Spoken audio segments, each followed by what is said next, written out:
Selamat sore semuanya. Jadi kita bakal bahas market yang kemarin dan mungkin lebih ke setengah psikologi ya, karena kemarin itu marketnya sideways, jadi pasti banyak kalian yang kena bantai ya di hari Senin, Selasa, sama Rabunya.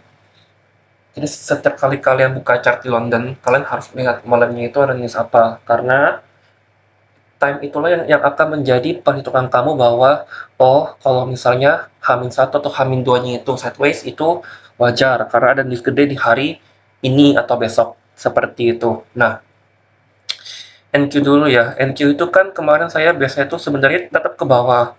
Cuman karena Kamisnya itu ada Bank Holiday, ya udah saya pikir move-nya nggak bakal besar, bakal LOTD dan bakal reverse ke atas cari Asia High.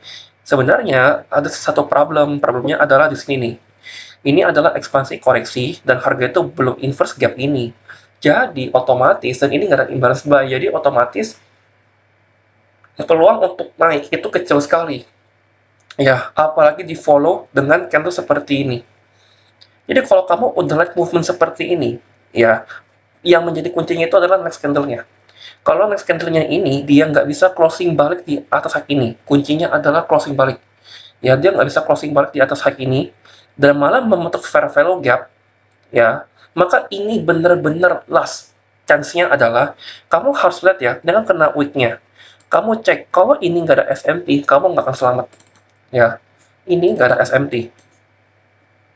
Jadi yang awal kamu buy, kamu boleh reverse menjadi sell. Ya, kamu boleh reverse sell. Kamu long sell di sini, TP ke equal low.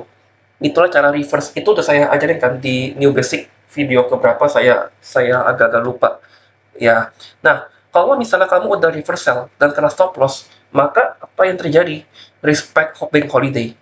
Maka itu menjadi seek and destroy. Mungkin besok ke deliver dan hari esok itu akan menjadi hari yang sangat mudah. Kenapa? Kalau misalnya hari Kamisnya itu ternyata dia cuma bermain-main aja sideways karena ada bank holiday, maka besok itu akan mudah untuk ke bawah dan itu scanner yang saya mau. Tapi ternyata malah dihabisin pas hari Kamisnya. Ya. Nah, seperti hari ini juga, untuk hari ini saya masih prefer ASEAN reversal. Ya, LOTD udah nggak mungkin, HOTD saya nggak tahu. Ya, karena kayaknya hari ini tuh range-nya tuh lebih ke sideways ya, nggak bakal ekspansi full atau gimana. Ya, jadi kalau gap ini nggak nahan, ya udah saya skip. Ya, jadi kamu boleh short di sini, SL di sini, tapi di bawah sini. Kalau ini SL gimana? Ya udah, seek and destroy, bye bye. Banyak sekali seek and destroy. Kenapa? Bisa terjadi banyak sekali seek and destroy karena ada indecision dari makroekonomi. Ya, inflasi lah, suku bunga kemarin nggak jadi di-cut, ditahan, dan perang dan sebagainya. Ya, susah sekali. Ya, belum lagi Trump itu, kalau kalian tahu ya, itu 2 minggu lagi katanya bakal tentuin ya, dia itu bakal mau kasih supply, saya lupa deh mau kasih supply ke Iran atau supply ke Israel, saya nggak paham, pokoknya ada indecision di mana kamu harus menunggu 2 minggu itu, ya, which is sulit sekali, makanya goldnya susah kan, ya kan. Nah sekarang kita akan ke gold ya.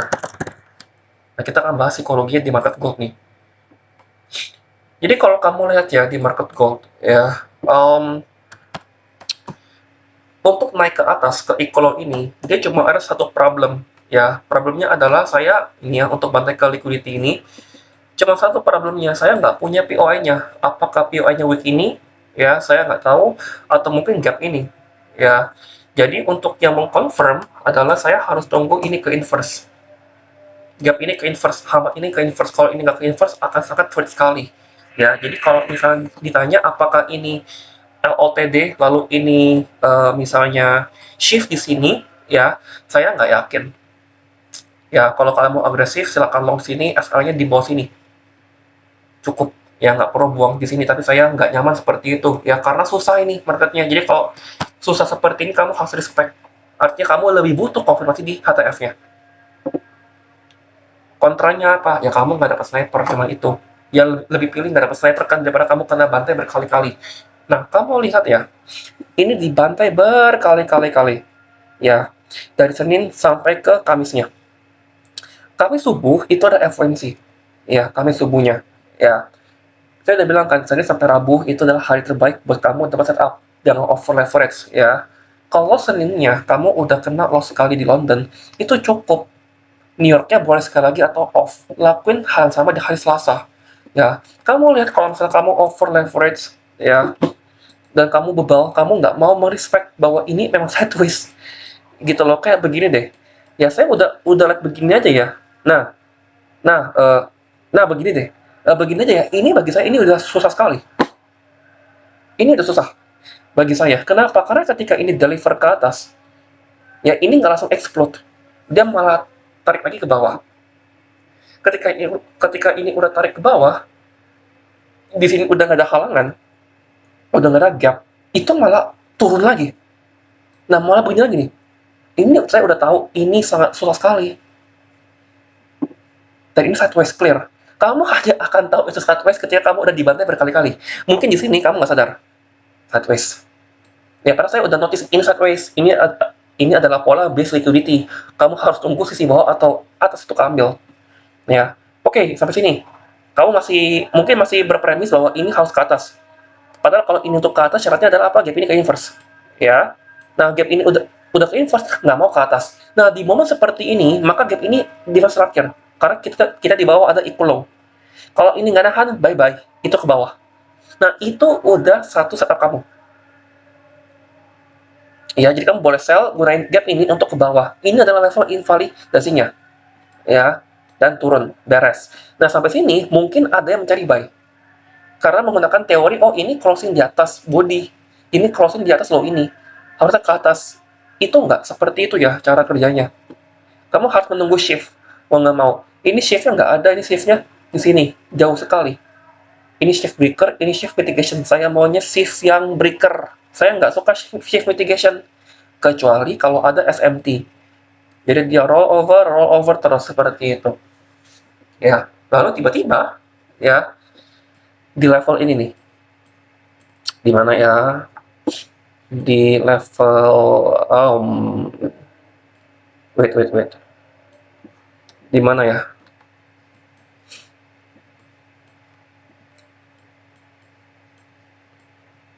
wait, I think di sini di bentar, di mana ya, itu ada setup yang cukup mudah sekali, cuma saya lupa di mana tuh.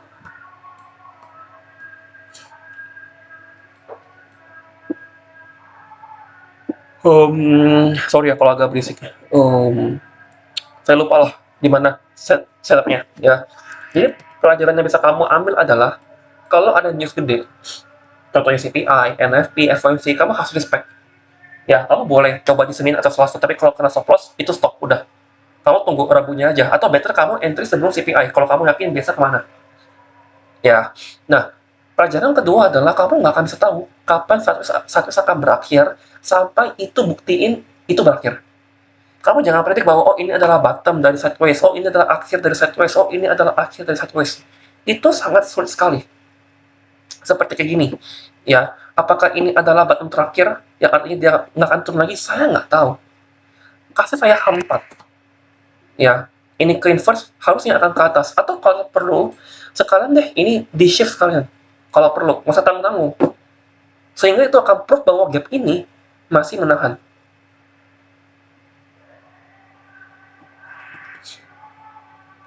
Oke, jadi itu pelajaran kedua, kamu nggak akan bisa tahu kapan sideways akan berakhir.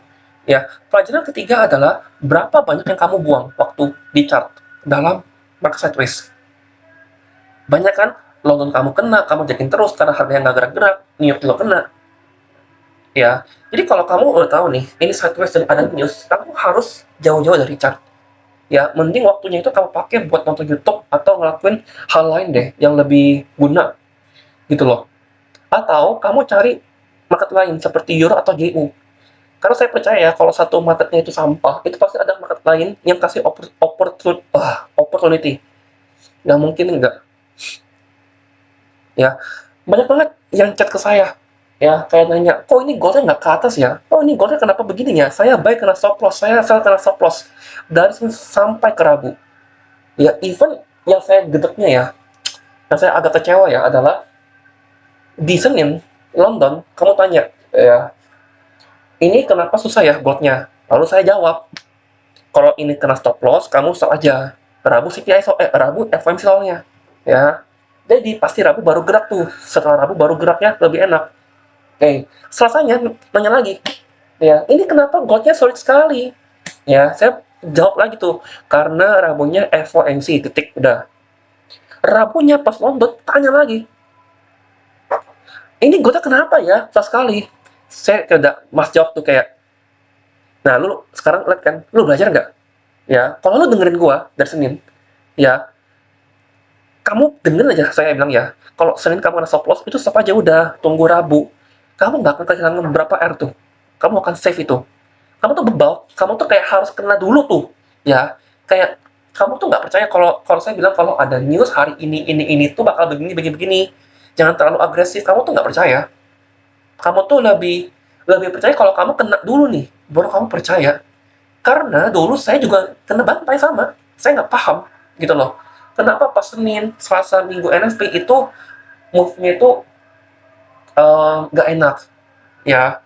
Atau ada rule yang diajarin sama ICT, kalau Senin Selasanya itu enak, Rabu Kamis tuh jangan sentuh. Nah, dulu saya nggak paham kan, saya pikir Senin enak, Selasa enak, wah yaudahlah Rabu Kamis pasti enak. Di Minggu NFP, alhasil nggak dibantai, Rabu Kamisnya diputer-puterin nggak jelas. Seperti itu, ya. Nah, akan muncul perdebatan atau pertanyaan bahwa, oke, kalau misalnya saya harus tunggu Rabu itu kelar, berarti gimana? Masa saya Senin sama Selasa nggak trading?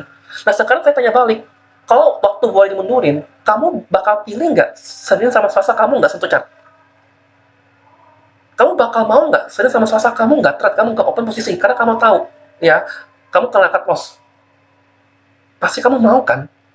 Ya kan, andai waktu bisa diputar ulang kan, pasti kamu mau kan kayak, aduh, kalau bisa saya bakal nggak sentuh market. Nah, dengan pengalaman yang untuk kamu dapatkan di CPI selanjutnya, di FOMC selanjutnya, kamu jangan ngelakuin hal itu lagi. Karena kamu ingat kan, dulu CPI kemarin, FOMC kemarin, kamu gimana babak belurnya di Senin sama Selasa. Tapi gimana kalau misalnya di Senin sama Selasa aku tetap entry karena marketnya saat A+. Boleh. Yang saya bilang apa? Kalau Senin kamu udah kena stop loss, ya, New York-nya itu last peluru. Masih kena stop loss, ya, lalu seek and destroy, ya, kamu skip. Pokoknya kamu kalau udah ngeliat ini seek and destroy, M15, M30, kamu skip. Cabut aja udah, jangan M1 ya, M15 atau M30. Kalau kamu udah lihat seek and destroy, kamu cabut saja. Itu akan sangat sulit sekali. Oke, jadi gunakan pengalaman kamu, ya rasain emosi itu. Kamu tahu seberapa gedeknya, seberapa keselnya, ya seberapa gemesnya kayak, aduh gua goblok banget, ya kenapa kok udah kasih tahu jangan terlalu over leverage, ya atau kalau perlu hindarin charge kalian, atau kalau perlu ramenya itu nggak usah sentuh, ya mending tidur aja, ya dan memilih untuk Kamisnya baru lanjut. Oke, okay? Nah seperti ini kamu lihat karena kita itu udah terbiasa kena market yang enak. Maksudnya apa? Ekspansi, koreksi, ekspansi. Enak kan? Enak sekali itu. Ekspansi, koreksi, ekspansi. Enak sekali. Ya, tapi karena kita nggak pernah kena yang seperti ini. Kena sideways. Makanya bingung banget. Nih, kayak gini nih. Ini sideways. Pusing sekali. Sangat sulit sekali. Ya, ketika di fase ini nih. Diputerin. Tapi setelah dia beres, dia break ini, maka marketnya menjadi normal. Dia shift ke bawah, retrace, compression, ya, shift di sini, sell di FVG ini. Mudah sekali. Jadi kamu butuh berapa lama untuk kamu menerapkan setup ini?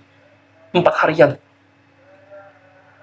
Dari situ harapannya adalah kamu jadi kelatih bahwa oh ternyata ini loh yang dimaksud tidak setiap hari itu adalah trading day. Ternyata saya paham kenapa orang-orang itu ada yang nggak trade ya di hari-hari ini. Kenapa saya paham orang-orang yang ilmunya di atas saya, ya, even saya sendiri yang ilmunya di atas saya, itu mereka memilih untuk tidak trade. Bukan karena mereka cupu ya, atau mereka tidak pandai, jangan. Aduh, kalau misalnya kalian masih kepancing ya, kayak misalnya, aduh, masa di TikTok aja masa orang di TikTok aja yang pakai SNR SND itu berani open posisi saat Senin Selasa. Masa saya yang pakai SCT di mana mengcounter teori itu, saya nggak berani. No. Ini bukan masalah siapa yang beres, siapa yang enggak. Ini adalah seni mengelola resiko. Kamu harus pandai dan harus bijak. Kuncinya adalah bijak dan wisdom. Kamu harus bijak untuk mengatur risk kamu. Kapan kamu harus entry, kapan kamu harus exit. Itu adalah decision yang based on wisdom. Bukan masalah cupu-cupuan, bukan masalah benih-benihan. Nggak ada. Nggak ada. Ya, kamu pikir tuh para hedge fund itu, mereka itu bisa bijak ambil position, atau decide position mereka itu hanya dalam semalam. Enggak. Itu yang udah di-build. Disiplin yang udah di-build dari berbelas-belas puluh tahun. Nah, kamu yang masih belajar, bersyukurlah udah ada orang arahin. Cuma balik lagi kan, sifat alami manusia adalah hobinya adalah melawan. Peraturan ada dibuat untuk dilanggar, bukan dipatuhi. Kayak kamu dulu kecil, pas sekolah, pas SD, guru bilang, jangan sentuh itu, kamu sentuh. Jangan buka itu, kamu buka. Jangan makan ini, kamu makan. Ya kan? Sama. Ya, jadi, kalau udah ada orang arahin kamu, bukan orang itu bermaksud untuk menggurui kamu, ya, tapi saya tuh nggak mau melihat kamu mengulangi kesalahan yang saya lakuin. Ya, jadi, kamu langsung one step. Ya, ibaratnya gini nih, kamu pertama kali ke hutan A. Ya, saya udah 10 kali ke hutan itu. Dan ini adalah percobaan ke sebelah saya.